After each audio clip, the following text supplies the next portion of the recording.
할렐루야. 아침 7시에 찾아가는 하나님의 말씀, 오늘도 신명기 4장 말씀을 통하여 은혜를 나누고자 합니다. 모세가 신명기를 썼죠. 그리고 모세의 글이 있지만 모세 자체는 예언자여 선지자입니다. 그러니까 예언자 선지자가 어떤 사람인가를 잠깐 살펴보는 것도 입체적으로 신명기를 이해하는데 좋을 것 같다 하는 생각이 듭니다. 첫 번째, 우리가 선지자, 예언자 하면은 히브리 말로 나비라고 하는 말을 씁니다. 이 나비에는 이제 세 가지 개념이 있습니다. 하나님의 말씀을 첫 번째가 대신 전한다. 그런 차원에서 하나님의 말씀이 장래일, 미래의 일이면 미래의 일을 말할 수도 있습니다. 그런데 우리가 알고 있는 예언자라고 하는 것이 대신 예자를 써서 하나님 대신 하나님의 말씀을 전한다라고 하는 의미지, 그것이 예언하는 것, 앞날에 대한 것을 미리 말하는 것만을 이야기하는 것은 아니다. 물론 하나님의 말씀을 대신 전하는데 그 말씀 속에 미래적인 말씀이 있을 수가 있습니다. 그것도 포함해서 하나님의 입에서 나오는 모든 말을 대신 전하는 것이 바로 예언자여 선지자다. 이게 첫 번째 개념이 됩니다.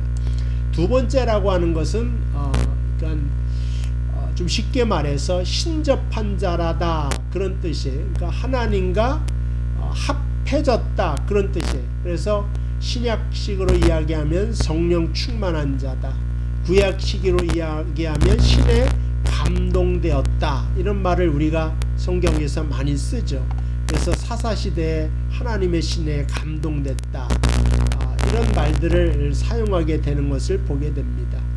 그래서 이제 예전에 거짓 선지자들 이야기가 나오는데, 이 거짓 선지자들이 주로 하는 것이 하나님의 영이 그 속에 있지 않기 때문에 일방적으로 사람에게 좋은 말, 사람의 귀에 듣기 좋은 말, 그래서 미가 선지자가 말하기를 이에 물면 평강을 외치고, 그러니까 이에 물릴 것, 먹을 것을 주면 평강을 외치고 물 것을 주지 않으면 저주를 부르짖으나, 이런 말을 한 거예요. 이게 대표적인 것이 이러한 거짓 선지자들이 하는 일이 이와 같지만, 하나님의 말씀을 받은 자는 그것과 상관없이 하나님이 축복을 선언하라 하면 축복을 선언하고, 심판을 선언하라 하면 심판을 선언하는 것이, 그것이 바로 선지자의 길인 것을 알 수가 있습니다. 그래서 축복만을 전한다고 해서 뭐 거짓 선지자 또 진짜 선지자 구분하고, 심판만을 전한다고 해서 거짓 진짜를 구분하는 것은 아니다, 이렇게 말씀드릴 수가 있습니다. 그래서 세 번째는 이제 좀 긴데요. 거품을 문다, 땅바닥에 흙먼지가 되어 뒹굴다. 이게 좀 이미지만 딱 봤을 때 좀 처절하다 하는 느낌이 들죠. 그러니까 예레미야 같은 사람은 눈물의 선지자죠. 그래서 거품을 물고 땅바닥에 흙먼지가 되도록 뒹구는 선지자의 삶이 그랬어요. 그러니까 젊은 나이에 20세에 하나님의 강권적으로 그 하나님의 영이 임합니다. 근데 성질적으로도 내성적인 사람이에요. 청중 앞에 서서 이야기하는 것이 잘 안 되는 사람입니다. 게다가 자신의 출신도 그 중앙 정권에서 이렇게 몰락한 집안의 출신이기 때문에 사람들이 그의 말을 인정을 안 해줘요. 사람들이 그를 배척한다는 것이죠. 근데 그가 전해야 될 말이 축복의 말도 아니고 심판의 말, 그 다음에 망한다는 말, 항복하라는 말, 그러니까 매국노라고 하는 소리를 들면서 울면서 하나님 도저히 나 이 말씀 못 전하겠습니다 하고 포기를 했는데, 또 이 가슴 속에서는 하나님의 영이 크게 역사하니까 그 속에서 불 붙는 것 같아 갖고 내가 가만히 있을 수가 없어서 주의 말씀을 전합니다. 그렇다고 엘리사처럼 능력과 기적과 이적의 역사가 일어나는 것도 아니고, 오직 말씀만 주어서 눈물의 선지자가 되는 것을 알 수가 있습니다. 그래서 흙이 나인지 내가 흙인지 구분이 안 될 정도로 몸부림치면서 거품을 무는 그러한 인생을 살아가는 것이 바로 예언자다. 목사가 이제 대표적으로 그런 역할을 하고 있다라는 생각을 하겠지만 우리 개신교는 만인 제사장서를 믿죠. 그러니까 저하고 여러분이 다 이 시대 앞에 부름받은 하나님의 예언자적인 기능을 가지고 살아가고 있습니다. 그러니까 신약식으로 말하면 사도적인 기능을 가지고 이 땅에 살아가고 있다 하는 것을 기억해야 되는 것입니다. 그래서 하나님이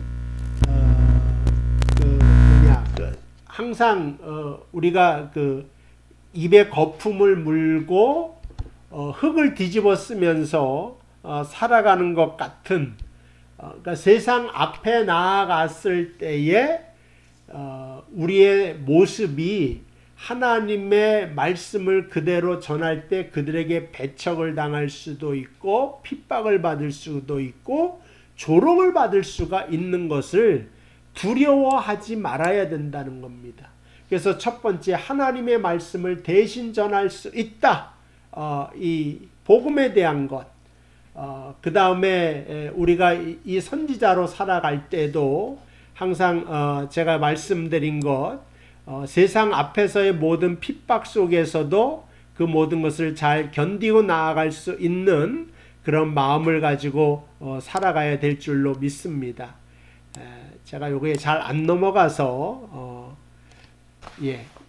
컴퓨터가 잘 적응이 잘 안 되고 있습니다.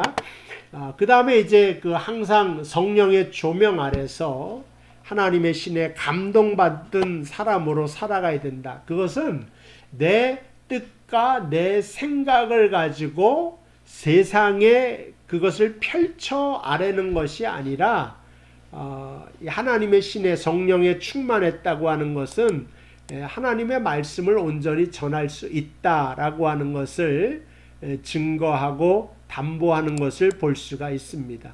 그러한 의미에서 모세가 그러한 인생을 살아가죠.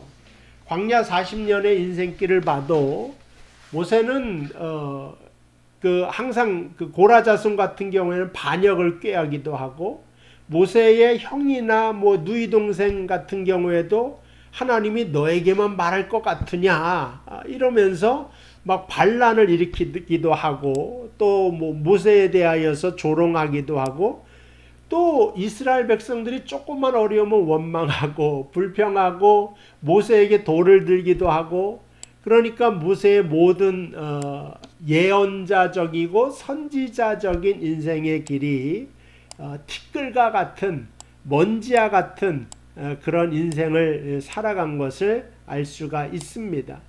그러면서 그 백성에게 때로는 오늘 말씀 읽었지만 한번 쭉 보겠습니다. 그 백성에게 하나님이 그러니까 너희에 대하여 좋은 뜻을 가지고 너희를 선택하였었고 너희를 이끌고 있다고 하는 말씀을 계속해서 전하면서 하나님만 바라보라고 하는 이야기를 하고 있는 것을 보게 됩니다. 그래서 모세가 선포하는 것, 오늘 제가 컴퓨터가 잘 마음에 안 들어서 조금 시간을 두고 한번 살펴보도록 하겠습니다.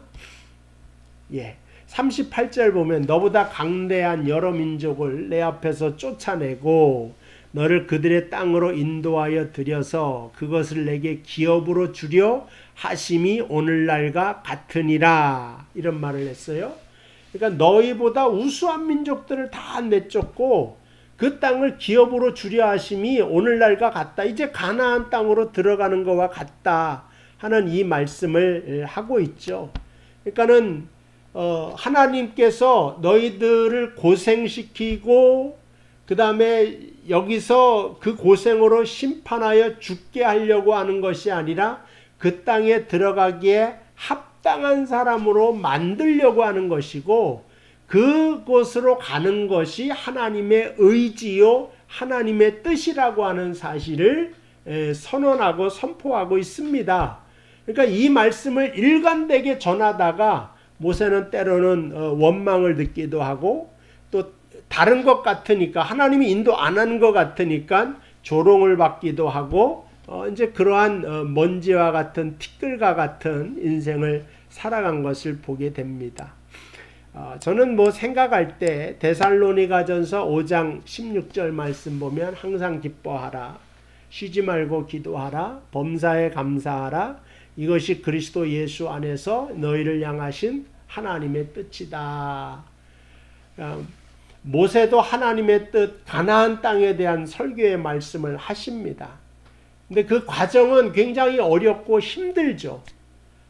그들에게 고난도 있고 홍해도 건너가야 되고 광야도 건너가야 되지만 끝내는 뭐예요? 하나님이 너에게 기업을 주실 거라는 거예요. 그 땅은 강한 민족들이 가지고 있고 우수한 민족들이 가지고 있는 것이지만 하나님이 그것을 너희에게 기업과 유업으로 주셨다라고 하는 것입니다.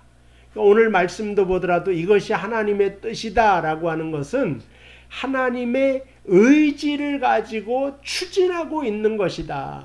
근데 뭐예요? 하나님이 하시고자 하는 건 반드시 되죠. 그러니까 예언적인 기능을 가지고 있고 그 다음에 이것은 바로 하나님의 의지적인 선포라고 하는 것입니다. 그래서 항상 기뻐하는 것, 이게 뭐예요?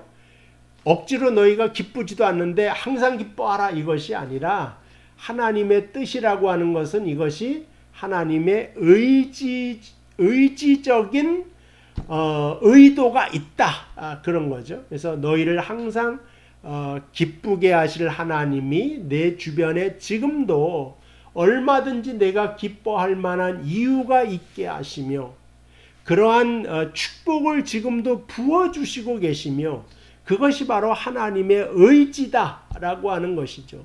17절에 쉬지 말고 기도하라, 그것은 자지도 말고 먹지도 말고 기도하라 그런 뜻이 아니라 하나님의 의지는 내가 오늘 기도하면 그것에 반드시 응답하는 것이 하나님의 의지라고 하는 것입니다.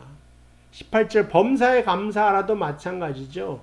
내가 범사가 어떤 특별한 일 하나가 아니라 아침 일어나서 누울 때까지, 아니 잠자고 있는 그 순간에도 얼마든지 모든 것이 감사할 만한 것을 주는, 그러니까는 가장 신령하고 좋은 것과 기름진 것으로 너에게 부어주사 범사에 감사할 만한 인생을 살게 하는 것이 바로 하나님이 의지를 가지고 지금 추진하고 있는 것이다. 전능하신 하나님이 뜻하신 것이기 때문에 반드시 이루어질 것이다. 그래서 이것이 예언이 되기도 하고 결과적으로 반드시 이루어지는 보장이 되기도 하는 말씀이다 라고 하는 것입니다. 그러기 위해서 40절 모세가 오늘 내게 명령하는 여호와의 규례와 명령을 지키라. 너와 내 후손이 복을 받아 내 하나님 여호와께서 내게 주시는 땅에서 한없이 오래 살리라 하는 거죠. 이게 무슨 뜻이냐면 가나안 땅, 아까 데살로니가전서 기뻐하게 하시고 응답하시고 감사하게 하시고 이러한 좋은 땅에 들이시는데 이 기업을 물려받을 만한 자가 되기 위하여서는, 이 기업을 물려받을 자가 되기 위하여서는 하나님 자격 없는 자를 기업의 오너로 세우지 않으시죠. 때로는 회사를 쓸고 닦는 빗자루 드는 것부터 배우게 하시기도 하고 마당을 쓸게도 하시고 이것을 배워나가는 그것이 바로 뭐예요? 그것이 말씀이고 율법이고 하늘나라의 원리라고 하는 거죠. 이것을 행하여 나아가면 내게 주시는 땅에서 한없이 오래 살리라. 하나님이 주신 복을 누리면서 살기 때문에 이 신명기의 말씀을 다시 한번 너에게 준다. 그러니까 또 했던 소리 졸렵다 이런 것이 아니라 그 율법의 말씀이 너희에게는 어떤 것보다도 귀하게 여김받아야 될 것이고 너희를 가나안 땅에 오랫동안 살게 만들고 그 땅과 함께 영원히 거하게 만드는 하나님의 원리라고 하는 사실을 알려준다고 하는 것입니다. 그래서 오늘 또 우리가 하나님 앞에 살아가고 있는데 세상의 원리보다는 하나님의 원리로, 말씀의 원리로 돌아와서 살아갈 수 있고 승리할 수 있는 여러분 되시기를 주님의 이름으로 축복을 드립니다. 기도하겠습니다. 하나님 아버지, 은혜와 사랑을 감사합니다. 오늘도 주의 말씀을 통하여서 교훈하여 주시고 깨닫게 하신 것을 감사합니다. 우리가 세상에서 하나님이 보내신 예언자로 살아가고 있다는 사실을 기억하고 하나님을 대신하여 말하는, 세상을 향하여, 친구를 향하여 말할 그 말씀을 내 마음속에 항상 예비하고 준비하고 살아갈 수 있도록 인도하여 주시옵소서. 또한 이 길을 가기 위하여서 많은 어려움과 거품을 입에 물고 살아가는 듯한 끊어질 듯한 어려움이 있더라도 믿음을 가지고 앞서 나아갈 수 있는 주님의 모든 사랑하는 백성 될 수 있도록 인도하여 주시기를 예수님의 이름으로 기도하옵나이다. 아멘. 감사합니다. 오늘 말씀 마치고요. 내일 이 시간에 또 뵙도록 하겠습니다.